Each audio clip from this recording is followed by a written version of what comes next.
அதாவது மூளைத்திறன் பகுப்பாய்வு அப்படிங்கிற ஜெனட்டிக் பிரெயின் ப்ரொஃபைலிங் அப்படிங்கிற ஒரு அனாலிசிஸ் பத்தி நான் படிச்சேன். அது பாத்தீங்கன்னா நம்ம மூளையில நியூரான்ஸ் எப்படி டிஸ்ட்ரிபியூட் ஆயிருக்குதோ அதை பேஸ் பண்ணி நம்ம 10 ஃபிங்கர் பிரிண்ட்ஸை வந்து முதல்ல எடுத்து அதை நம்ம வந்து ஹெட் ஆஃபீஸ்க்கு கொடுக்கும்போது அதுல இருந்து ஒரு 6 பேஜ் ரிப்போர்ட் ஜென்ரேட் ஆகும். ஸோ இதுல ஒரு மனிதனுடைய ஒரு 2 வயதுல எடுக்கிறோம் அப்படின்னு ஆரம்பிச்சோம்னா அந்த 2 வயதுல இருந்து அவங்களுடைய டேலண்ட் எப்படி இருக்கு, அவங்க சின்னதுல இருந்து ஒரு கெரியர் போகிற வரைக்கும் எஜுகேஷன் அண்ட் கெரியர் கைடன்ஸ்னு சொல்லலாம். அண்ட் ஆல்சோ பர்சனாலிட்டி வைஸும் அவங்க எப்படி இருப்பாங்க, இந்த குழந்தைய எப்படி வளர்த்தணும், எந்த விஷயங்கள்ல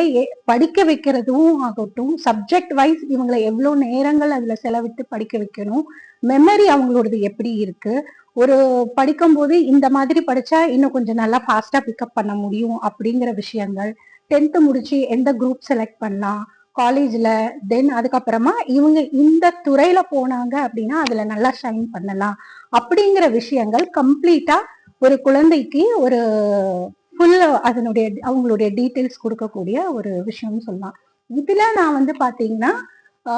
ஒரு 3 months வித்தின் 3 monthsல 100 ஸ்கேன்ஸ் அப்படின்னா 100 மெம்பர்ஸ்க்கு நான் வந்து இது வரைக்கும் யாரும் பண்ணாம இதை பண்ணனதுனால எனக்கு கொடுக்கப்பட்ட அவார்டு தான் இந்த அவார்டு.